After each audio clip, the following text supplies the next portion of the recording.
Hello, and welcome to this week's episode of Myths and Stories, a Destiny 2 lore podcast. For those that have been listening to our last couple of episodes, we were covering the Drifter, and we have since the last episode was the final chapter in that series, at least for the moment. We'll see how things go with him going forward. Tonight we are going to be focusing on the Nine. They haven't had a huge presence in the game recently, so anyone that is perhaps new to the game or came in with Witch Queen or whatnot, you may not really be all that familiar with who the Nine are. Other than just some dude that sells you shit Right, other once a than Sir. week. I'm going to preface this episode a little bit. The Nine are incredibly difficult to talk about in a traditional sense. We can call it as it is. They're confusing AF. Yes, they are. They are, and there's very few lore cards that are the Nine as the subject or the narrator of the card. We're mostly getting ideas of the Nine through their interactions with other people, and they have a very far-reaching story, a very far-reaching existence in the Destiny universe. So the things that we talk about in this little series of the Nine, we're expecting it's probably going to be 2, maybe 3 episodes again. The things we're going to be talking about are going to be very heavily related to, in some cases, the history of the Awoken. In other cases, it's going to talk a lot about Orin and the Drifter. So, a little bit of a self plug, but if you haven't already gone through at least the first couple episodes of our history of the Awoken and the series that we just released on the Drifter, if you're not already knowledgeable about those subjects, I would really recommend checking those out because it's going to make a lot more sense as far as some of the events and some of the places that are referenced in the tellings of the Nine. Yeah. Their story like I don't want to say their story is very intertwined. Obviously, like every story in Destiny has a branch somewhere else. But yeah, their story is like super entwined with everything, especially with the Drifter because of Orin. Um, uh, Obviously with Mara because of her we'll call it her godliness. So yeah, it's well, okay. So and this was something that you and I talked about too. How do we let's start with an easy question. How do we define the Nine? So normally we would try and save some of these revelations or big I'll still call it a theory, but it's mostly confirmed in game about who or what this mysterious entity is. In this case, trying to keep that under wraps while we're telling these lore cards is just going to make things that much more confusing for people. Little rough, isn't it? Yeah, so we're just going to put it out there right at the beginning. A very simplistic explanation of the Nine is that the Nine represent a consciousness that exists within the dark matter surrounding the sun and the 8 planets, in a line from the sun. This is where I'm I'm gonna say it. You already know it. What about Pluto? So technically speaking, there's nothing that, I mean, if NASA doesn't care, should we? But that's what I'm getting at. Like when I was in 8th grade, Pluto was a planet. Now it's just a thing. It's just an entity. It's like Nessus. So technically, God dang it. there is nowhere in the game that states these are the specific planets that are, the homes of these 9 entities. Uh, a lot of the guesstimation about which planets or which celestial bodies are related to the 9 is mostly based on their iconography. Uh, in some of the symbols for the 9, you get one large entity surrounded by smaller, 8 smaller ones, which is why a lot of people attribute that to be the sun and then the 8 following planets. So And that would make sense too, because like, and we see that iconography throughout the game, mainly in the PvP maps that are the 9 centered PvP maps. There's a few of them that have like it looks almost like one of those Zen gardens with the sand, mhm. and then there's a big ball in the center, and then there's a few smaller orbs rotating it, and that's a kind of an obvious depiction of our solar system. One center big ball of something mass, that being the sun, and everything else orbiting around it. Yeah, and there's a lot of areas that are 9 related that aren't in the game anymore, unfortunately. Mostly I forget what it was called. Maybe it was just called Eternity, or it was called like Unknown Space or something.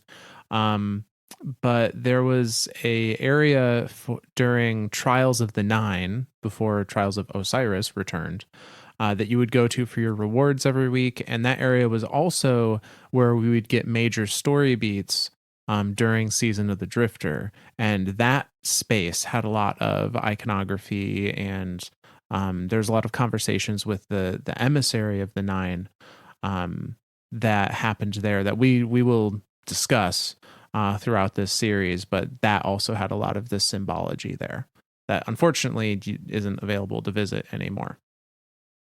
There's definitely got to be old YouTube videos somewhere. Oh yeah. So I mean, I don't know any of off the top of my head, but definitely if you the listener get a chance to go check them out, go see if you can find some of those spaces that exist now only in an archive form on YouTube.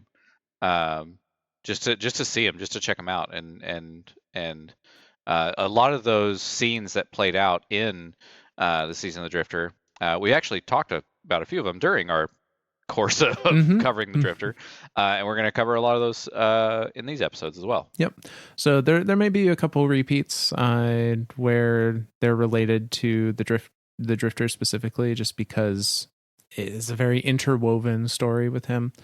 And you'll understand why it's so interwoven when we get to that point. So Yeah. that's one thing that's, as much as we're like spoiling everything right now, like, hey, this is the 9, this is what they are, this is what we understand to be. There's still a little bit of mystery here. There's still a little bit of like, where what do they do, where they are, like type thing. Oh yeah. No, absolutely. And there's another, one of the big mysteries of the 9, other than what and who are they, is what is their goal?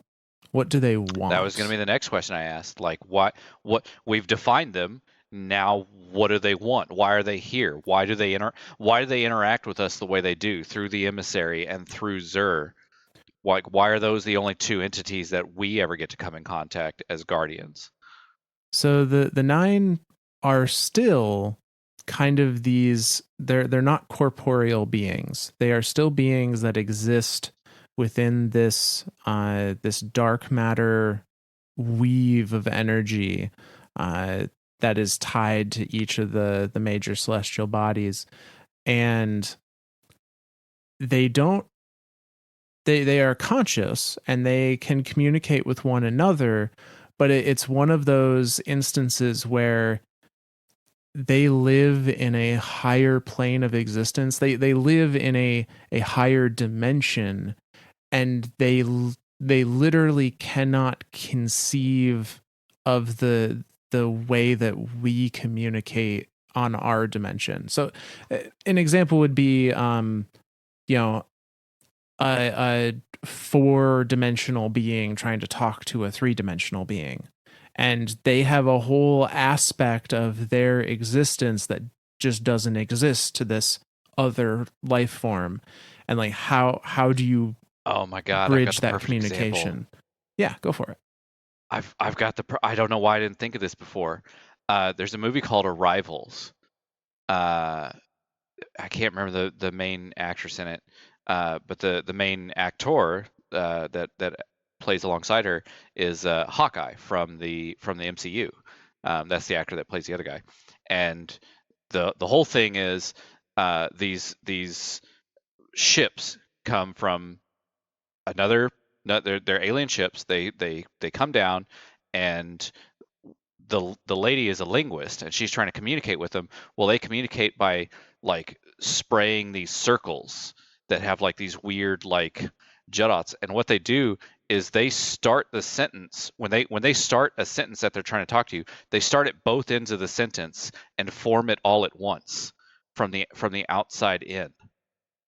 So that's like, and that concept of like forming a sentence like that is so foreign to us as humans to understand that language, that like that was just the craziest idea. And she had come up with it with like the idea of that, of like, oh, hey, these circles that they're forming, parts of the circles are the same, and so that's how we break them down. But then she started realizing that that's how they talk, was by forming these circles, uh, forming these sentences from both ends of the sentence, from the beginning and the end of the sentence, forming it inward as a single thing. It was super super super neat to see. So if you want an example of like how a more advanced or higher um, plane of existence being would try to communicate to us as a three-dimensional humanoid being, check out the movie Arrivals.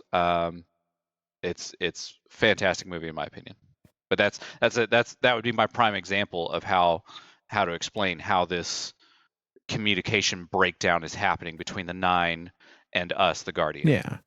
And the nine recognize that they do not have this, that there is a barrier to communication with us, and they're interested in us, or specifically guardians and paracausality, because the nine are a causal uh, creation, I guess, for lack of a better word.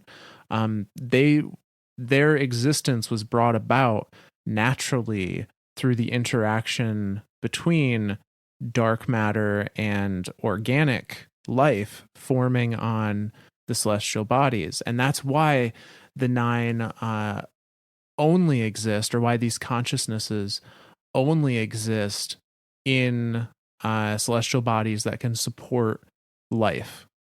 Now, some of that may have Interesting. been after they were terraformed, that they were able to support life, Oh, sure. but that was the requirement, was this mixture of dark matter and the energy that comes off of living organisms, and that mixture over time allowed essentially allowed the dark matter to gain sentience around that Okay. particular planet. Okay. So final question before we go into like the actual readings and everything Mm-hmm. tonight. And this is more of a theoretical question. If the nine exist in the solar system because of sun, 8 planets, fuck you Pluto, uh, if another system, I could I couldn't help myself. If another system were to exist, let's say it had 12 planets, would there theoretically be a of the 12, or does it specifically have to be dark matter and the ability to either create or sustain life around that celestial body? So I think, based on what we know and what we'll read as we continue, it seems to be that it needs life, and it needs to be a life supporting planet, and it needs to have a certain amount of dark matter. Um, Okay. and it requires time of those two things, kind of the energies of one affecting the other, for a sentient being to come into existence. But Okay. if those two things existed in a different system, I don't see any reason why that couldn't happen. So that's the piggyback to that is the paracausality of the light and dark that's happening in the solar system part of what made them conscious, or is that just a the paracausality is there and now these things are curious as to what the hell is that? Based on the information that we've got about them, it seems like they have been here since before paracausality, or since before the light was known in the solar system. Now, you could argue though that due to the way the Destiny universe was created, with the gardener and the winnower inserting themselves into it, and by that, by the same token, light and dark being forces in the Destiny universe at the beginning of it, like at its creation, maybe because those extra forces are there, that just that latent energy is what created these beings, even if it isn't a direct kind of intervention from anything. This is starting to turn into a chicken and the egg A thing. little bit, yeah. That's exactly what's happening here. Okay, well, let's get into some readings then. Where do you want where are we starting this sucker off? Yeah, so we're gonna keep all of that we just talked about in mind. The nine are, you can think of them as, the nine are the minds of the sun and the first 8 planets of our solar system. They can't talk to us. They're beings kind of outside of our scope of reality, and so they need liaisons to speak for them and try and interpret. Um, and Zur is one such liaison. So, with all of that in mind, we're going to start some actual lore readings now and try and we're gonna discover the nine by following the stories of two characters that also were seeking answers about the nine for their own reasons. Um, but before we get into the story of the very first character, we're actually going to talk a little bit, eh, mostly because I don't know where this fits. Um, I want to bring up a lore card, which is part of the Dreaming City lore book, called Re-Extinction. And this one is fascinating. And if and when we do a series about the Ahamkara, we will probably talk about this again. But Yeah, I love Ahamkaras. yeah, chronologically speaking, this is the first thing that takes place as far as the stuff we're going to cover. And this is the Nine's reaction to the Taken War, specifically to the Awoken fleet attacking Oryx and being decimated, and Mara, putting her plan into action at the cost of a good portion of her people. Um, the other thing I want to preface, actually, as the name suggests, anytime the nine are speaking to one another, it is nine different voices and nine different personalities. I am not skilled enough for that. I'm just going to be very Oh, honest. I was about to say, are we gonna see your voice acting levels escalate this time? Is that what's happening? Probably not. um, No, bummer, so this, bummer. yeah, I'm not sure what the best way to delineate some of these lines is going to be. So we're going to try our best. We'll just say like entity one, entity two. I feel like that's since we can't really decide, like there's I don't think that there's any place in any of the lore readings where it says, hey, if you see this writing, that's Earth. If you see this writing, No, that's Jupiter. So because there's no way to differentiate that, like we can kind of make some deductions on like the way it's like if it's in all caps or something like that, maybe that's the sun or Jupiter because that's a big entity and he only knows how to speak in all caps or something. But I think the easiest way to break these readings down when it is the 9 of them is to just say entity 1 says da da da da da, entity 2 says da da da da da. Yeah, it's just going to get very wordy doing that. That's fine. That's fine. So We're here for the people, Myth. yeah. Any time that it makes sense, I guess. And that is another thing. A lot of the conversations the nine have amongst themselves kind of like it could be one person. Yeah, in some cases, like they finish each other's sentences a little bit. So we'll try. It's not going to be that common that this comes up because, like I said, a lot of times it's someone else. We're viewing the nine through the eyes of somebody else. But for the few times it does come up, we'll try our best. Yeah. So we're going to start tonight with the re-extinction card as the Dreaming City lore book again.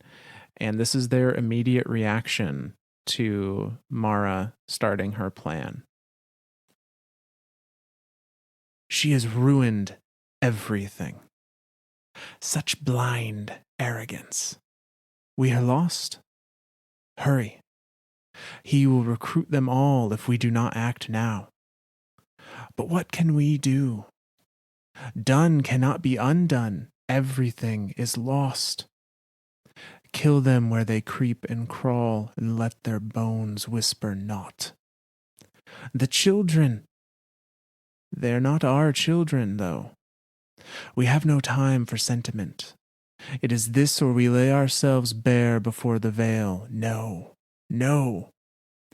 We must, before he takes them all, imagine his power. Reach together now. No, no, no. Our touch be lethal. Riven, we will it so. The dreamer is lost, but cull the rest. That our judgment be true, we will it so. And that's the end of that card. Well, that makes a lot of questions.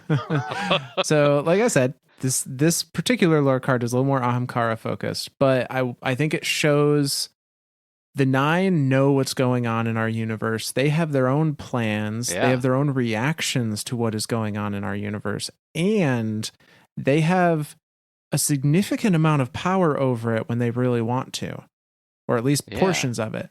So what it appears to be happening here is, Mara has died, quote unquote, at the hands of Oryx to start her plan, which we talk about in our Awoken series.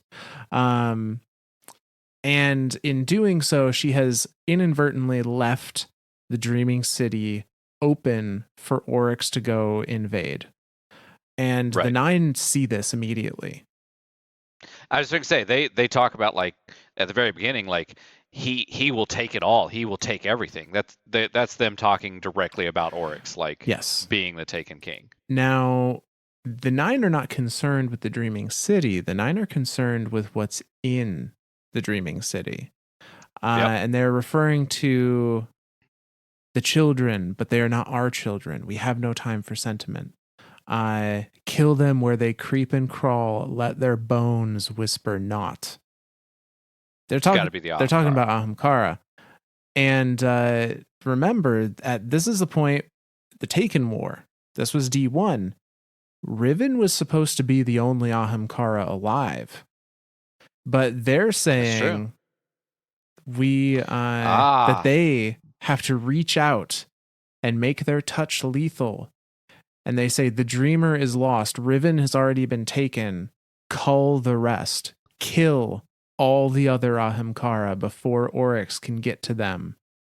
Because if he had taken however many wish dragons were still alive at this point, then the nine themselves would be at risk because Oryx could end all life in the universe.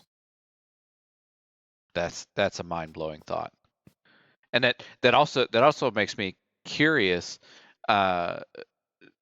So again, kind of doing an overlay. We knew that they had the great hunts where the Guardians went through and killed supposedly all the Ahamkara except for one, Riven. Mm-hmm. Now in D2, when we're going through the Dreaming City, we're killing even more Riven. Like we're killing unborn Ahamkara with the Wish Ender because we're going through and shooting all the corrupted Yeah. eggs. Yep. So are the nine talking here in this passage about let's send our lethal touch?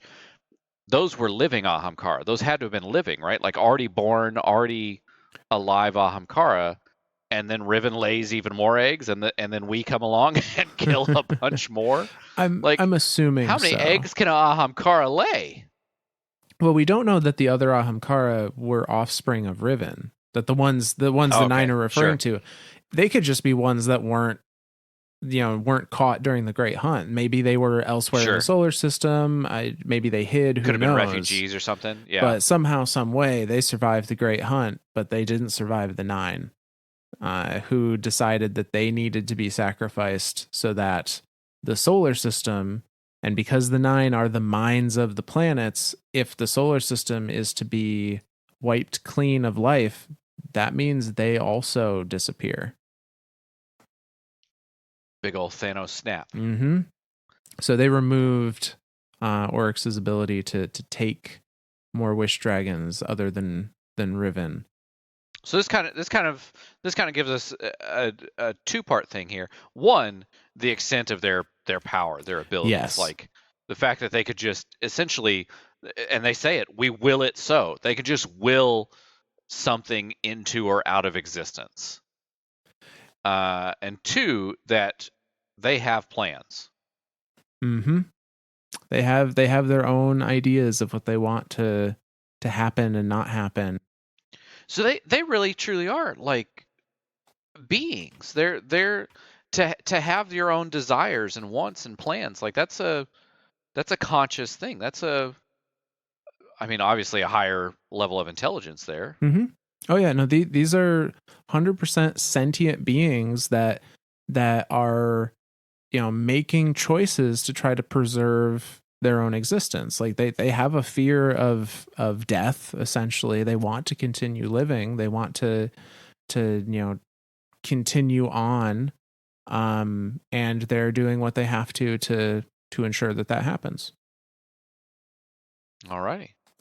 Well, where does this lead us to? So we're gonna step away from the nine and the Ahamkara directly. That was again just to kind of I didn't know where to put it, and B, to showcase their power and the fact that these are beings that have fears and thoughts and hopes for the future. Um, and now we're gonna step into the shoes of uh, Nasya Sarwar.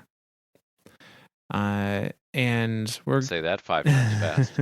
yeah, we're gonna follow Nasya along her journey in trying to understand the soul system and eventually come face to face with the nine and learn a few things about them. So we're gonna start with the chapter Seeds and Cuttings from the book Ectasis. I think that's how it's said. Bungie's just making all these words up anyway. So we're gonna start with that one, and we're gonna follow along this journey with Nasya, and it goes like this. On the day she boards the Yang Li Wei, they call her Nasya Sarwar. She carries in her knapsack an unopened letter from her brother, her mother's ashes, a selection of seeds and cuttings from her favorite neighborhood trees and plants, and some 30,000 songs and short videos on a hand-me-down Mio Electric augment. On the ship's manifest, Nasya Sarwar is one of 24 classless scopers, trash collectors and composters and caretakers, devoted to endlessly tidying the many surfaces and people within the Yang Li Wei that cannot or do not clean themselves. She hopes through hard work and perseverance she will prove herself worthy of one of the ship's remaining civilian cryopods, or, even better, a promotion to an auditor position where she believes she'll find the freedom to devote her waking hours entirely to the loving care of the ship's hydroponics facilities. Nasia is quadrilingual. Quadrilingual. Ugh. Several of her fellow Scopares are not. Born monolinguals who got lucky in international exodus lotteries, just like she did. When they realize that she can speak to some of them, they do their best to befriend her. They share meals. They show her photos of the loved ones they left behind. They explain the function of the ship's many impossible machines. In turn, she does her best to teach them how to speak to the others. In this way, they are all a little less alone. She is 27 years old. On the day she awakens in the distributary, she names herself Nasan R. She carries in her hands a small silver jar. A dent has crushed its lid. It is impossible to open. She does not know its provenance, but she feels an inexplicable tugging of grief in her chest when she thinks about walking on without it. She makes herself a home under the largest tree she can find. In the early days, it is little more than a lean-to and a campfire, but she shares it willingly with whoever passes by. Her guests help her transform the lean-to into a proper cottage with several guest beds. One cottage becomes two, and then two is three, until three becomes a village. Nasan loves her guests and friends. She loves her little ramshackle community. But she never wished to become mother or mayor. Whenever they gather in the evening for dinner, she feels claustrophobic, anxiety pressing tight around her. She is shackled to the earth by all of these people that she loves, and she has no words to explain her own restlessness. She feels monstrous. Why doesn't she love this? Why doesn't she want to stay? One clear night, amid the honey-heavy smell of spring flowers and recent rain, she takes her silver jar and goes out into the dripping dark. She wanders. She tries on lives like she's trying on city-tailored fashion. For a few weeks, she is a corsair. Then, for a whole summer, she is a field hand. When she tires of that, she balances books for an atom merchant who trades in radioactive materials. Nothing holds her. Seeing her silver jar, one man suggests she may be a treasure hunter.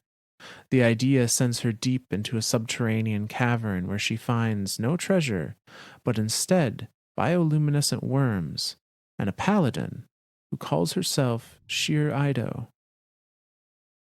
If you're looking for a job, Sheer says, I should introduce you to my boss. On the day Nasan finds her calling, the Diacerum styles her a translator. It confuses her because the speech is the speech. Variations have developed over time, but none are so distant from one another that two awoken from around the world cannot speak to each other. What do you mean? Nasan asks. Well, the Diacerum says, I've been watching since you arrived. People look to you when they're fighting, and you try to understand each side before you try to help. When you speak, you do it deftly, without condescension. She considers Nasan. It seems to me that you lend people grace when you help them explain themselves.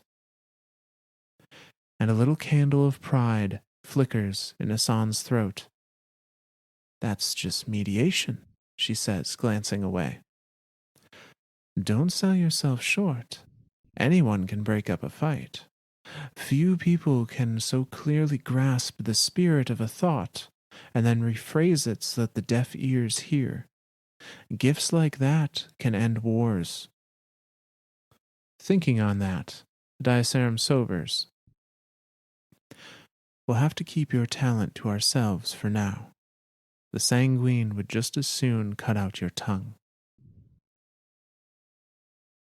The Theodicy War is a fact of life until it isn't. The killing stops, but the wounds remain. Nisan helps the awoken mend. Her friends urge her to speak publicly, to help people on a grander scale, but Nisan believes the most effective change happens in groups of fewer than 10. That is the end of that lore card. That that was a shitload of time to cover, damn it. So, uh, for those of you that weren't following along, go check out our Awoken series because that was like 6 episodes. Yeah, so to very briefly cover over here, Well, she's on the Yangli she's Way. on the Yangli That's Way, the the Exodus Green, that's the exit screen. Yep. as Nasya Sarwar, and she, Multilingual. yep, multilingual, and it's showing that she has this, even in these early days, she has this ability to communicate with people in a way that others can't, and that she Sure. enjoys trying to connect people. And it was interesting too the way that they talk. Like, she's just a trash. She's literally a cleaning person on this ship. Yeah. But her ability to communicate is one of her valuable things to trade. Like, rather than trading in services or goods, like she trades in teaching people how to communicate. Yeah, and being on the Yangli Way, she eventually gets pulled into the Singularity, enters the Distributary, and is reborn as an Awoken. And she takes the name Nasan R as her Awoken name. And again, we see this readiness to help people and this want to be of assistance, but she doesn't want to be tied down either. She doesn't Yeah. want these people to become anchors to keep her in one spot. Uh, and she also doesn't know what she wants to do in the long run. It's a lot of hopping between, like, oh, I'll try this for a little bit, and I'll try this for a little bit. And she's very just kind of wanton traveling to try and Yeah. figure out what fits. Well, and she's got this jar with her the whole time too, like Yeah. that she can't open, but she doesn't. It tugs at her. Like, to me, that to me seems something like that's like, and this is weird to think of, especially in terms of the distributary and where they're at. Like, I think of this jar as being like an urn or something, carrying the ashes of a loved one that's been cremated or something like Yeah, that. it's her But then mother's to think of it, ashes. oh, okay.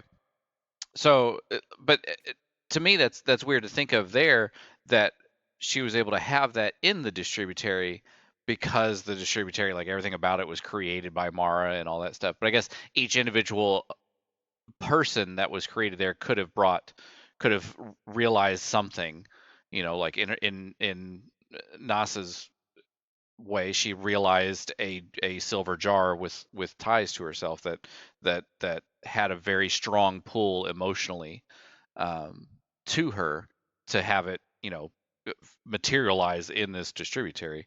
Or it could have just been on the ship, but I mean, most of the ship, and again, we talked about this in the Woken, was off limits to the rest of the Awoken people. But then for her to chance upon Shiraido of all people, Yeah. while Shiraido's a member of the Echelist, I think it was, Yeah. with the Diacerum, like, wow, like, and then for the Diacerum to be like, okay, well, I'm going to make you a translator, and again, thinking back to the idea of the distributary, like, all the Awoken speak the same language. They're like, it, there's no there's no there's dialects, they talk about that, like, but it'd be like the United States, where like you go to Maine, and they say soda or something, and you go to Texas and they say Coke, and they're all speaking about the same thing, but you still know what they're talking about. So for somebody who, for NASA, in NASA's situation, where she is multilingual, and they say, well, I'm going to make you a translator, she's like, I don't get that, like, what's the point of that? But then it ties back to, like, what you were saying earlier, of her ability to communicate in a way that is very down to earth, very straightforward, very understandable. So yeah, that was very very fortuitous of her to be there. Yeah. Where where she bumped into Ido. Yeah, and it almost seems like they're explaining her communication, her mediation, as kind of I don't want to say it's special ability, but it's like she can make both sides understand what the other side is actually meaning, whether or not that's how they thought originally. Like she's able to Boy, Mara communicate. would have had Right. some to do with that ability. But yeah, so she earns herself this spot in the Diacerum's group. And seems to kind of like she has that flicker of pride of like, that this maybe this is something I can do that I'm meant to do. Um, and unfortunately, the Theodicy War happens, uh, and a lot of the Ecclesiast group either disperse or are killed. The Diacerum themselves is never seen from again. Uh, so now she's again just kind of adrift. And even though people are telling her like, oh, use your communication abilities, like be a beacon, be on a bigger a bigger stage. She is very set that like, no, I don't want to be in the spotlight. I think I can only really help when it's small groups of people. I like that thinking too, because like it's hard to change the mind of a mass of people, but to or not necessarily change mind, but to kind of get a message through to a very large group of people. It's easier for a smaller group to swallow it, and for those smaller groups to kind of come to their own conclusions of what does this idea mean? What is this person trying to tell me? And then to form that into a bigger group to go, okay, this is where we're trying to understand this, and so on and so forth. Yeah. Very, very political thinking, in my opinion. Oh yes, absolutely. Um, but we've seen that she doesn't want to be around large groups, as we saw with her like leaving the village that she essentially founded. Uh, Yep. but so that leads us into where does she go from there? And we're gonna go to the next chapter of this lore book, which is Chords of Meaning, and it goes like this. She's standing in a crowd of thousands when Mara Sov tells the Awoken about the dying world they abandon. The idea sucker punches her, one crippling jab to every tender part of her. For 4 sleepless nights, she can scarcely draw a breath without gulping. She holds her silver jar to her forehead, focusing on its cool, constant weight, and knows she must leave. She finds her old friend Sheer. Amid the feverish departure preparations, there is somehow time for an introduction to Mara. Nassan makes a pledge of herself and her skills. She will do what she can to convince those who might stay behind. No, Mara interrupts with a bite of unsweetened tea. I would not ask that of you or anyone else. Nassan hesitates. Help those who have already made their choice, whatever it is. Help them with the grief. She clasps Nassan's hands. The stress around her eyes eases. That is the more important role. The exodus is absolute in its terror. Nassan has never felt such a profound sense of schism, not when leaving lovers, nor communities, nor cherished hiding places. As the distributary shrinks behind their hulls, she looks down at the little silver jar in her hands and wonders who she left behind in the world they're returning to protect. She wonders if they might still be alive. Sure is as plain and ready a companion as she ever was in the Diacerum's camp, but Mara is an enigma. Nassan feels drawn to her, not by her porcelain beauty, but by her onion skin layers of defense. There are so many different truths that ring through Mara's carefully chosen words, chords of nuanced meaning that she feels she might be able to separate out into clearer notes for frightened minds craving simplicity. So she does what she can. In quiet hours and fragmented conversations, she becomes an unconventional counselor to the would be queen. When the first fragile attempts at rebuilding society run afoul of the long, unquiet night, then the discovery of the traveler and the fallen, and then inevitably turn to riot and desertion, Nassan goes to Mara again to pledge her services. Let me go after them, she begs, not a day after the proclamation that they all hear in their skulls instead of their ears. I don't mean to change their minds or convince them to come back, I just. Then what do you mean to do? Sheer asks curiously. Mara watches her with ageless patience, waiting for her to find the words. Nassan purses her lips. I want them to understand that you are that that you are good, that you aren't what they think. Seeing Sheer bristle, she holds up her hand. To her relief, Mara makes a slight warding gesture as well. And if they know that, and still wish to live apart from us on Earth, that's fine. That's their choice. I don't need them to understand that, Mara says softly. There's the faintest husk of grief in her steady voice. No, Nassan agrees, relieved that Mara is willing to consider this truth. You don't. You have the courage to be disliked, and that is uncommon. But it is just as important sometimes to cultivate goodwill, especially if you have forgotten what it feels like to not know everything, she thinks. Mara looks away. Nassan watches closely and thinks that perhaps she has been heard. Sheer shifts her weight impatiently, tired by all this meaningful silence. It has been a long 19 hours. If you go, Mara says finally, you cannot come back.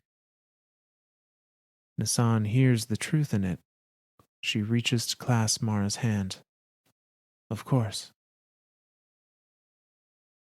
So she goes to Earth.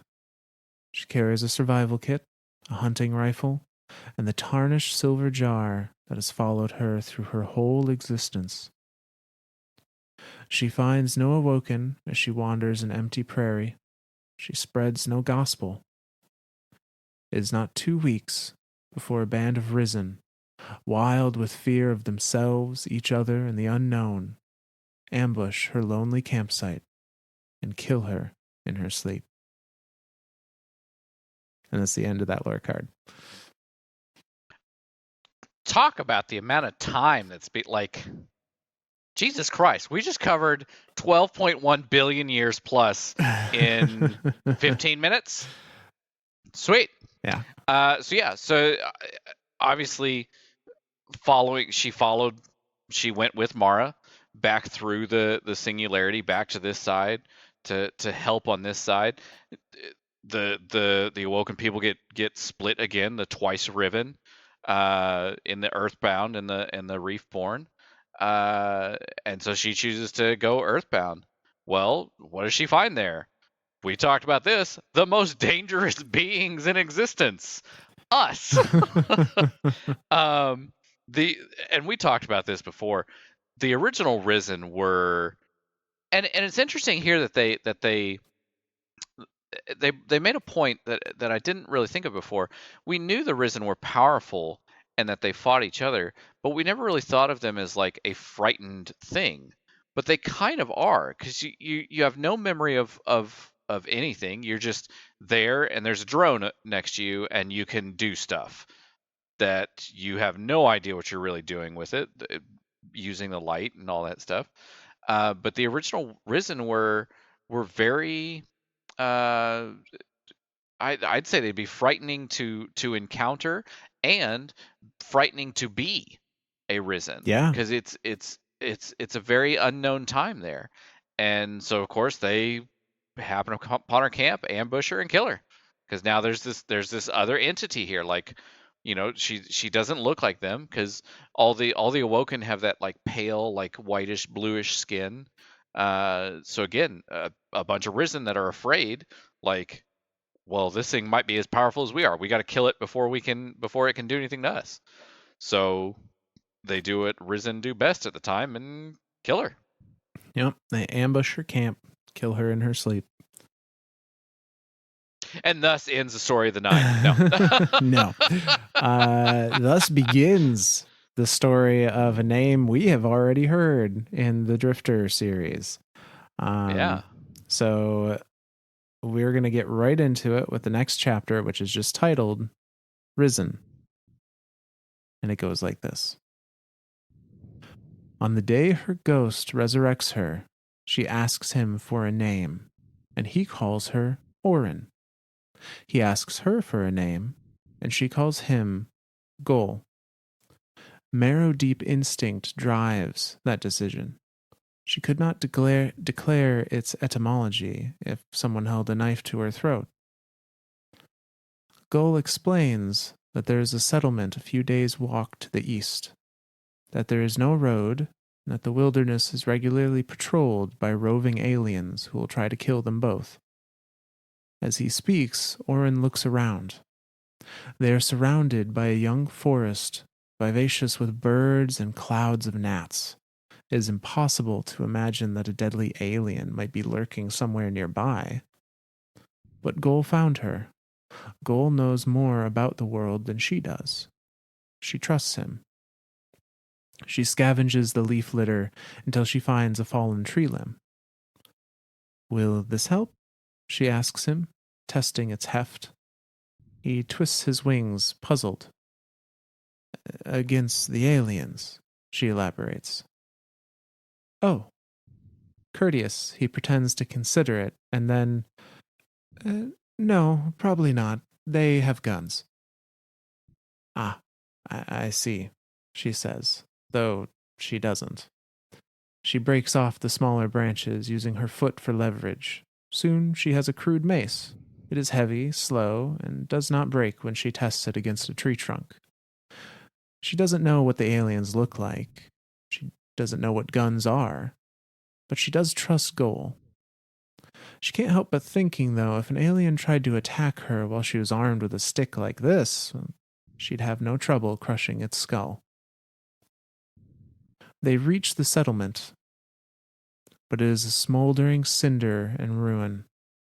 Gol frets about fission products and acute radiation, so Orin lingers at a distance and studies what remains.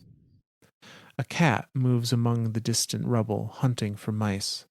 A tattered banner stirs in the breeze. She sees nothing more, so she ignores Gol's warnings and goes in for a closer look. She finds bodies. Adults, mostly. Some children. There are little houses for big animals, but there are no big animals among the dead. How did this happen? She asks, overcome by grief for these charred strangers. Aliens? I doubt it.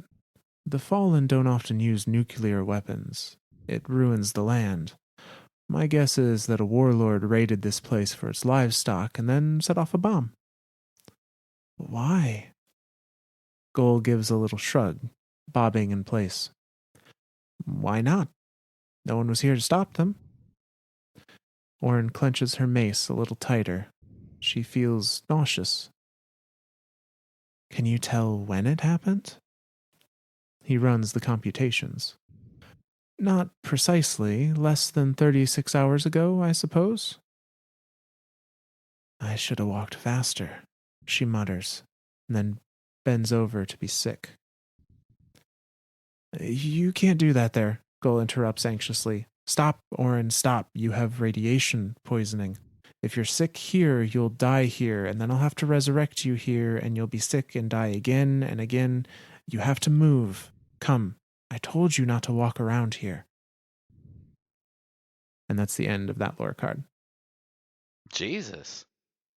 So, I mean, that's Jesus. Okay. So, I mean, now we have, holy cow. So we've gone all the way from this person on the Ang Way through the distributary as an awoken, dying and being risen, still, but being risen still in the time of warlords, and like the idea of like coming across a town and it's just completely decimated, radiations everywhere, and then the explanation the ghost gives there, like she asks why would he do this, and the ghost's like, why not, nobody's here to stop him.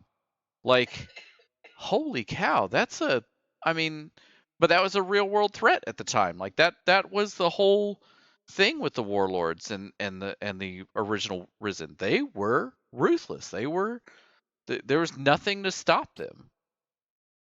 So yeah, that's just wow. Yeah. Say it was, we saw with the Drifter, Dark Age was a very rough time. Yeah. Well, and then of course the ghost saying, you have radiation poisoning. If you die here, I'm gonna have to keep resing you over and over and over again until you leave here. But every time I res you, like, and certain concepts too. Like when she started to describe the mace, I was thinking, does she even know what a gun is? And then she said, like, I don't even know. Like in her mind, doesn't even know what a gun is. Like what?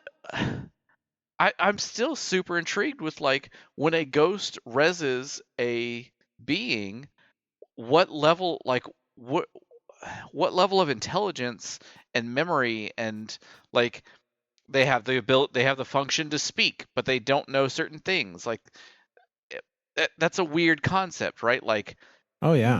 knowing how to talk, but not knowing what, like, a table is, or a chair or a house. Like that's a weird thing to think of in that sense. But yeah, Well, and I wonder if some of that knowledge does bleed through from your previous life. Um, it's got to. but she is an awoken. I mean, I guess they had weapons, but they didn't, outside of the Theodicy War, they didn't use them. And they That's did true. not look or function anything like what is in the soul system at this time. Um, maybe they didn't use the word gun. Maybe they used something else. It's a bit of a Sure. reach, but No, it's just I just found it interesting. Like, and I mean, hell, who's to say that, like, the Drifter and all these other things that were risen during this time didn't have the same thoughts of, like, what the hell's a gun, or like what right. is a settlement, what is a person, like, what, like, being risen is such a confusing time. And that's, but again, that just leads more to the idea of, like, risen, the original risen, and even into the warlords and the iron lords were frightened. They were scared of everything because they just didn't know what they didn't know. Unknown unknowns. So Yeah. yeah, that was a rough time. So Orin continues her travels as a freshly risen, uh, and meets up with a group that we've heard talked about before. So this is the next chapter of this lore book, the Ecdysis lore book, which is entitled Warhammer. And it goes like this.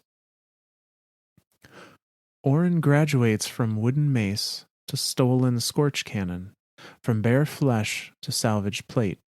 The fallen do not interest her, but they are well provisioned. She hunts them to better hunt warlords, and makes many enemies of older, wilier risen than she. The Pilgrim Guard finds her pinned down in a box canyon, fighting alone and out of ammunition against a gang of 6 mercenaries. She is a graceless fighter with an unflappable, grim resolve. So when they sweep in to help her, she does not immediately recognize them as the cavalry. She sees them coming, considers the odds, and then raises her empty scorch cannon to wield as a maul. 17-1, she'll try her luck. They laugh about it later over weak tea and hardtack. When the guard invites her to join them, they present her with a warhammer. It is as tall as she is. Along its grip, they've engraved the words, "I am the end of all things," in tidy block print. She meets a young woman whose skin looks like hers. "Where did you come from?" Orin asks, staring too hard, standing a little too close. It is impossible not to. Every other blue-skinned person she has ever seen has either been dead or a distant figure hurrying for a gleaming ship. The young woman cringes away from her. The Sinaloan ruins. "Are there other people there like you?" "No." Hearing her question, one of her friends pulls her aside and points up at the sky. "Your people are up there," he says. "They live among the asteroids." "Why aren't they here?" she asks, but he has no answer. The everyday rhythm of the Pilgrim Guard suits her for decades. Eradicate warlords and alien invaders, protect mortal civilians, guide homeless refugees to safety. Their numbers wax and wane over time, but they are forever the watchers in the dark, the living shield that shelters, the ladder which humanity will climb towards rebirth, inspiring campfire speeches, an endless fact of life. And they buoy her until she begins to recognize the leitmotifs of self-sacrificing heroism. Orin loves her leaders and friends. She loves her little ramshackle community. But she never wished to become a soldier or a symbol. Whenever they gather in the evening for dinner, she feels claustrophobic anxiety press around her. She is shackled to the wilds by all these people that she loves, and she has no words to explain her restlessness. Alone one night, on watch, she tells Gold that she feels monstrous. Why doesn't she love this? Why doesn't she want to stay? And that's the end of that lore card.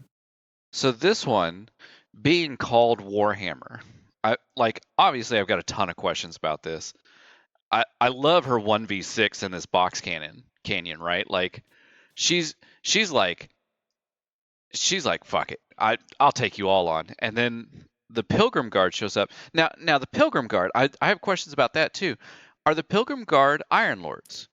Not as far as I'm aware. I believe this is at a time where the Iron Lords weren't really a thing or were they had like stationed areas that they patrolled kind of Sure. thing.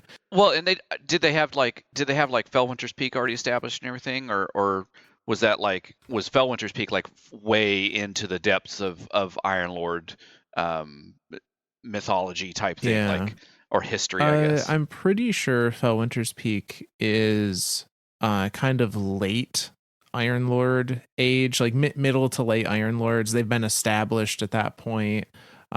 They've carved their way through a number of the warlords because they were just straight up killing warlords, right? Like they weren't even like letting them res again, right? Well, yes and no. Anyone they saw as irredeemable.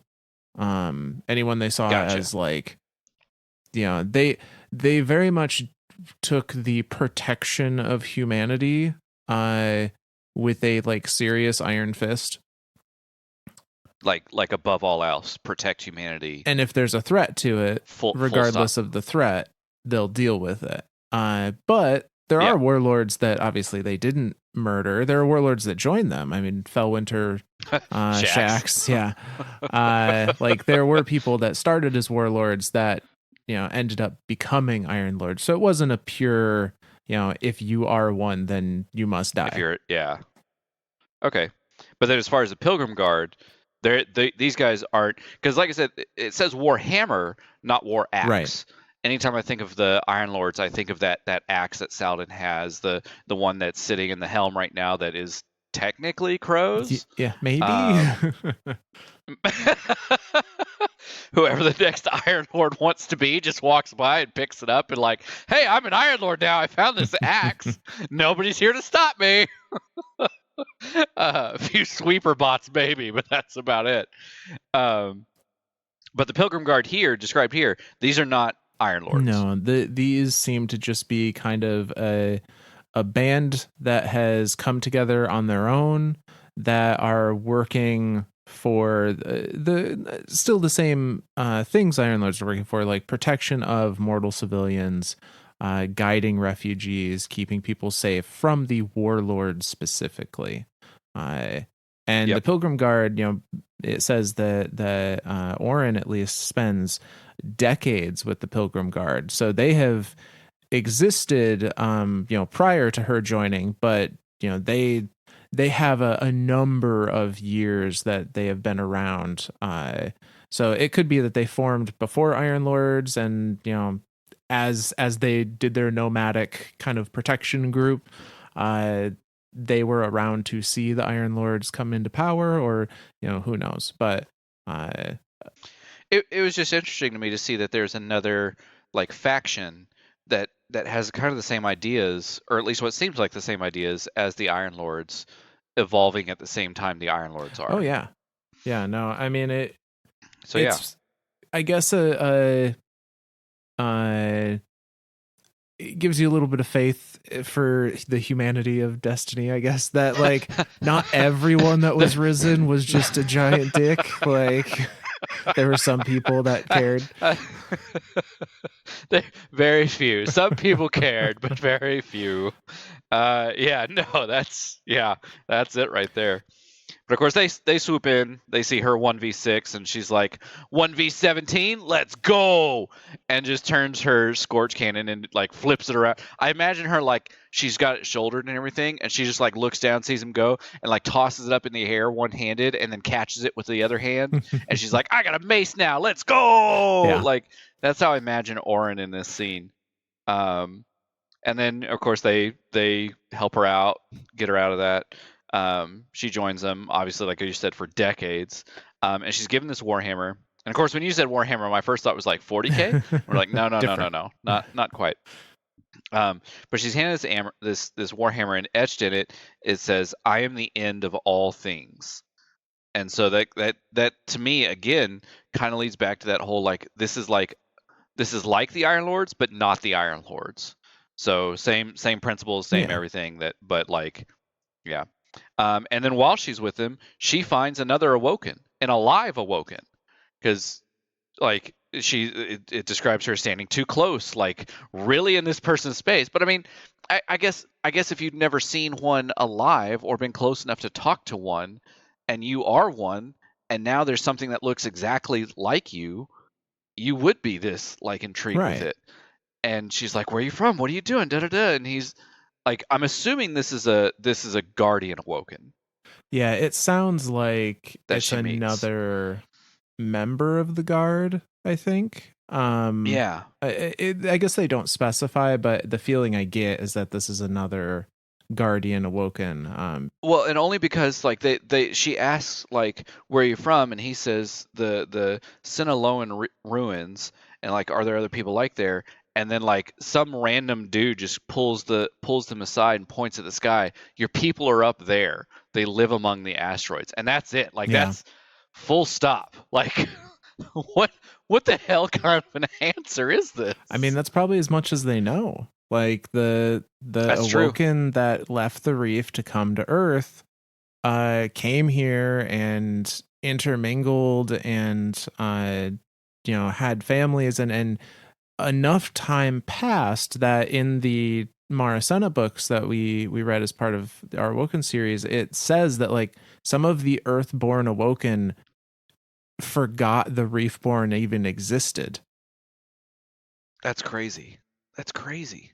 Well, and hell, Petra even mentions 16 Mm-hmm. centuries, like 16 centuries of Dark Age and Risen. Like that's just mind blowing to think that like you spend 12 billion years together with these people, come back to this side, and then leave them, and then over the course of like 1,000 years, you're like, fuck those guys, I don't care anymore. like, man, I'm glad we covered the Awoken because they those poor A lot going guys. on. But yeah, so meeting another Awoken here, and then the last little bit of this of like she's falling back into that like this is boring Yeah. type thing.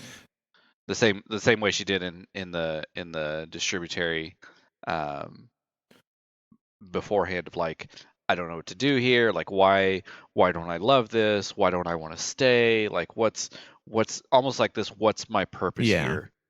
Um, so I'm curious if she just naturally has a nomadic, um, not destiny, a tendency or something like that.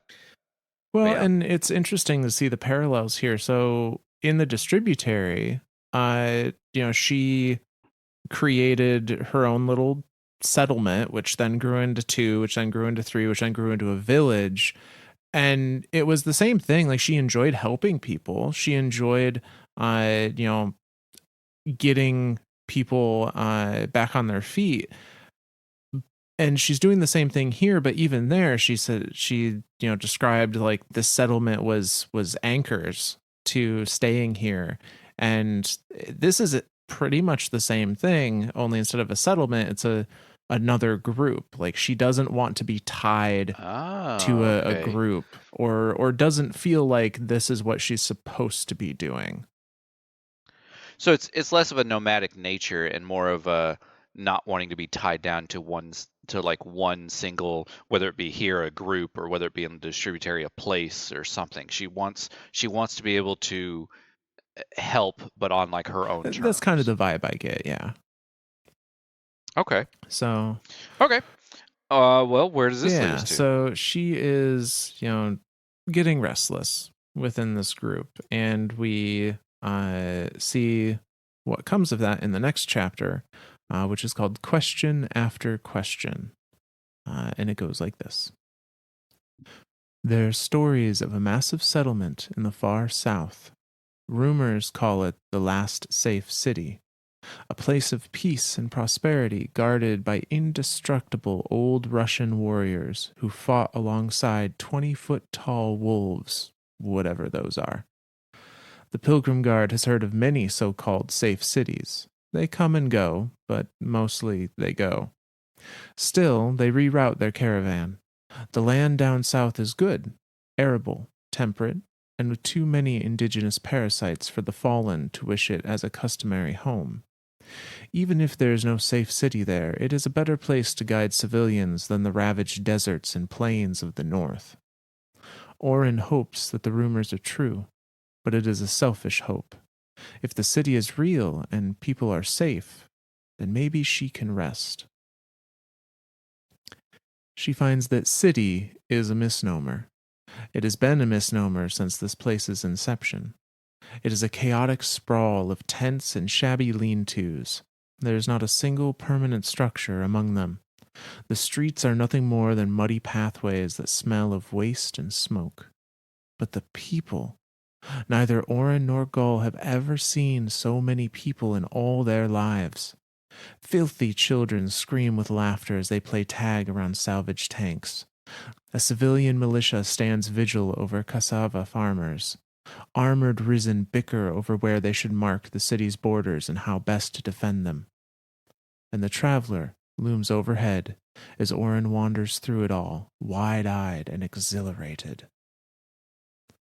The Pilgrim Guard prepares to move out, provisioned to make an 18-month expedition through the far north. But Orin stays behind. No one questions her decision, though they do grieve it. Each one of them cuts a notch into the grip of her warhammer until it reads, I am the end of all things. There are awoken here in this safe city. They are uncommon, though exos are even rarer. Most have ghosts, as she does. A few do not, and it's these people that Orin is most fascinated by. She dogs them with relentless patience, asking question after question. Where did they come from? Why did they come here? Where are the rest of them? Where did they get that gun? What are these bullets made out of? Why doesn't everyone have those bullets? Do people ever move to avoid you? Do you hear voices when you are alone? Are your dreams ever like omens? If I was one of you, why didn't anyone ever come looking for me? And that's where that lore card ends. Like, I really want to touch on the end of this, but I'm going to be patient and touch at the beginning first. Um, so, okay, so this first paragraph kind of brings up like the big question of where is the last city. Some people have thought that it is in the that it's in South America, that it's in the Andes Mountains around Chile and Argentina, because of the way the shadows move across the ground, the way that the outline of the mountains in the background are, and all that, which is kind of uh, what would that be? It counterintuitive to like all the signage and everything is all, especially in the old tower. If anyone remembers the old tower from D1, uh, all the signs were written in Russian, and I want to say there's some Japanese writing there, possibly, or it may be Mongolian or Korean, or not Korean, Chinese. Um, but yeah, a lot of the stuff is written in like Northern Asian, and the idea of the cosmodrome in Russian is all that's very Russian like. So the interesting thing here is kind of a two thing, and they even mention it here, guarded by indestructible old Russian warriors. Um, Far to the south could mean that like she was raised at the North Pole, and far to the south would be Russia. Like at the North Pole, everything is south. Well, and we have to Or that they're just here to just confuse the crap out of us. well, we have to also remember how large the world is. Like, you know, Russia is huge. Nor Huge. Far to the south Huge. could still be southern Russia. Like, You're not wrong. but yeah, it could have passed, and we're assuming at this point, well, I guess correctly assuming at this point that there are no country borders. No one that exists in this No. time knows what the old countries were or cares where they started or ended. So, Yep. for them, far to the south, she could have started in Russia, been revived in Russia, and went down to Mongolia or to China or what we know as one of the Koreas, North or South Korea, or as far down as India. Now they Yep. specifically mentioned that to the north was desert. That's true. And that also throws things for a loop. But because now here's the thing: the North Pole is technically a desert, as is the South Pole. It's just a desert of ice. I feel like they wouldn't describe a tundra as a desert, because that seems well. Hey, Civ 6 describes it as such, because when I try to put a settlement there, they tell me it's a bad place. probably because it is, but it is. But yeah, so regardless, they make their way to what is being called the last safe city. I imagine this is what we see in the earlier portions of Zavala's kind of story cutscene. Yes.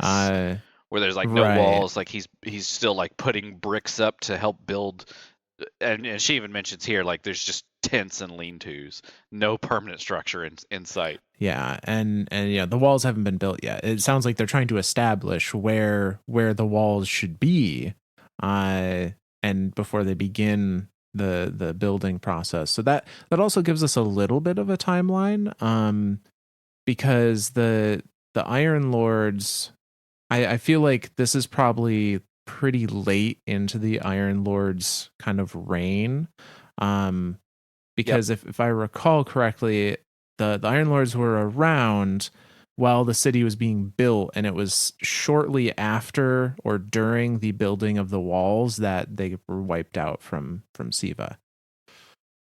Right.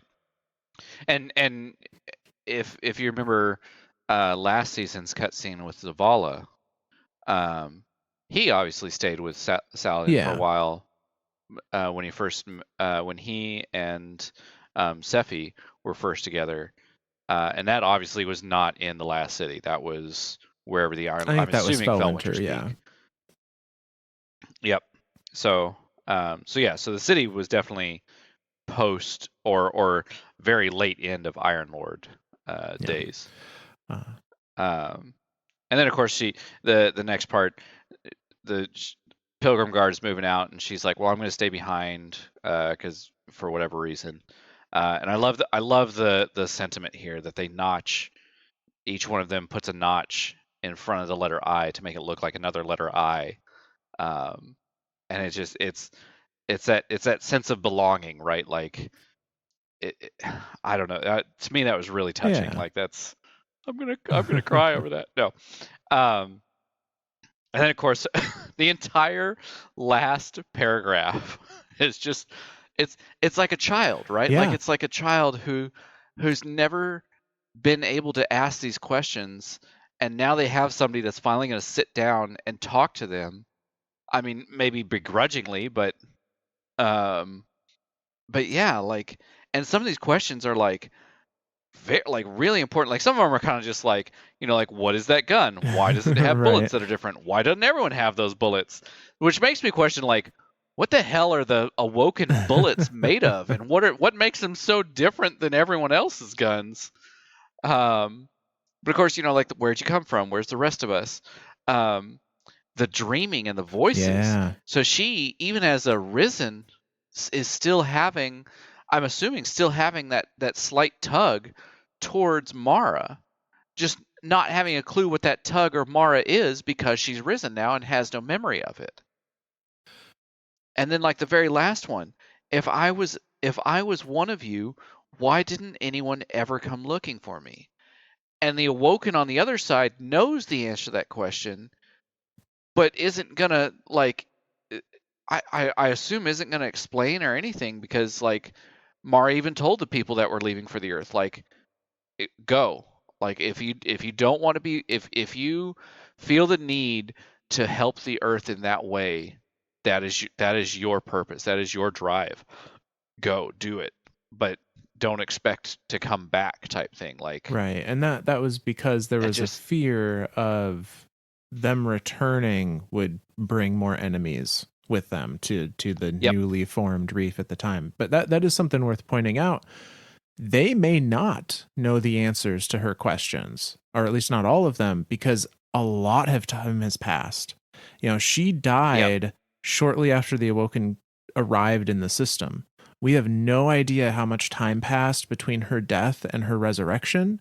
And then after her resurrection, she's at least been wandering for enough for them to use decades, plural, so 20 plus years, but I assume much more than that. Uh, yep the Awoken that exist may be, born of they may be 2 or 3 generations, from the original Awoken that arrived here. They may oh not I know. see what you're saying. Yeah, I know because I always think of Awoken, no matter where they are, be distributary, reborn, earthborn.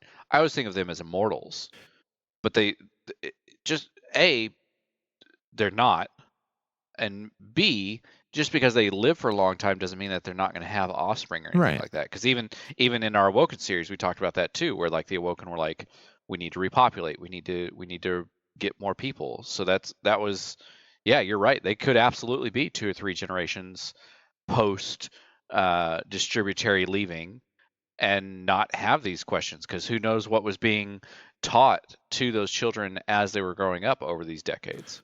Yeah. And another thing I want to point out on this particular card, I know, we started this with like, hey, we're going to do a series about the nine, and it doesn't seem like we've actually talked about them all that much.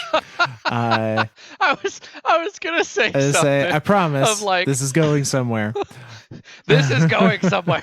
Stick with it. But it's worth noting that when her other members of the Pilgrim Guard have notched her warhammer, and they do I am the end of all things, there's exactly 9 eyes that have been etched into that warhammer. Boom. Boom. which I didn't on count one him. hand could be, pure coincidence. Is that the Omen? Uh, I think it's on the the other Omen. hand, like it could be an omen of things to come for her. I'd also wonder if perhaps the nine somehow picked somebody, if they saw this innate ability to be a translator, to be a mediator, and they have been trying to Ooh. steer her in their direction, albeit suddenly. Yeah. We know they have a hard time communicating with us, and so they see her, and maybe that's what they're trying to find. Maybe they're trying to find someone that can communicate. Yeah. And to see this person who was the communicator of the Diacerum, the multilingual person that was on the Lang. God, that's a hard word to say. Yang Li Wei. Yang Li Wei. I keep wanting to say it like Wang Li Lei. Anyway, back on the Exodus Green. Uh, yeah, for the nine to see this person, that they could definitely see her. Like, I feel like this is an omen from the nine, or some sort of form of attempt of a communication from the nine. The fact that there are nine eyes in there, and that the Pilgrim Guard, like I'm assuming it, you would think with different factions like the Iron Lords and the Pilgrim Guard rising at the same time, we would have more stories about them.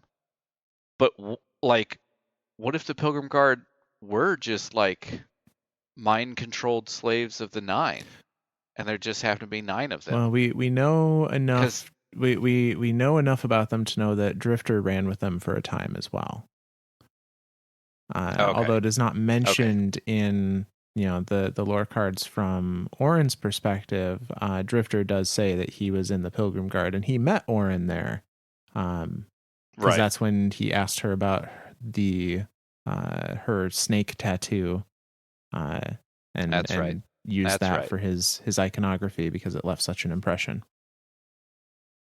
and his slick pickup Yes. lines. I'm gonna use those one of these days. Um, all right, okay, well, so where does that take So, us? needless to say, Orin is now in the city, due to this vague feeling of restlessness, uh, and is trying to track people down to ask these questions to that will know the answer and actually talk to her. And she finds one. So, we're going to continue. This is the chapter Queen's Law, and it goes like this: Namki Sen is the first person to take her seriously. If we're going to talk a while, we might as well sit down, he says, gesturing to a nearby stack of ammunition crates. He is a pilot from the reef, and he has been sent to recover downed surveillance drones he calls crows. His Hildean sustained damage during a dogfight with a fallen skiff, and now an important pump is leaking. He cannot find the source of the leak, nor does he have the supplies to repair it. The rest of the Awoken are at home in the reef. The gun is a standard issue Tiger Spite. It uses cased telescopic rounds made of proprietary play steel spin metal blend. There are engineers hard at work on manufacturing techniques that will allow for widespread distribution of the weapon to Risen and the civilian populations on Earth. People do avoid him. Earthborn and Risen Awoken almost never speak to him. He is surprised that she even bothered. He does hear voices. He does have prophetic dreams. He describes it all in detail, and she is shocked by how familiar it sounds. It's like listening to a recording of herself. At her final question, he hesitates. He runs a grimy hand through his hair and looks up at the stars. They have been talking a long time. If we're going to talk some more, he says at last, we might as well have a drink. Namki is not particularly tall, nor particularly handsome. Taken in isolation, parts of him are beautiful. His nose, his hands, the line of his throat, the light that passes over his skin fascinates her. She watches to see if its patterns match her own, and they do not. Most of all, Orin is struck by his ability to listen with empathy. He is quiet more often than not. Long silences don't frighten him, and when he speaks, he does it deftly, without condescension. It takes 8 weeks to repair the leaking pump. In that time, Orin convinces Namki to break Queen's Law and smuggle her and Gol beyond the Vestian outpost. She is determined to understand why she revolted against her own people. There's scarcely a half day's burn toward Interminia before they are intercepted by galliots painted in the Queen's colors. Woof, says Shior Ido when she sees Orin for the first time. Mara is gonna hate this. She crosses the detainment cell to get a better look at Gull. Figured this might happen eventually, but I had always hoped. She pulls at the nape of her neck, then gives a little half shrug. Well, what can you do? Turning, she looks at Namki. You know you broke the law, right? He nods. She claps him on the shoulder and smiles. My man. 2 paladins deliver her to Mara Sov. Gol is not permitted in the court, nor is Namki.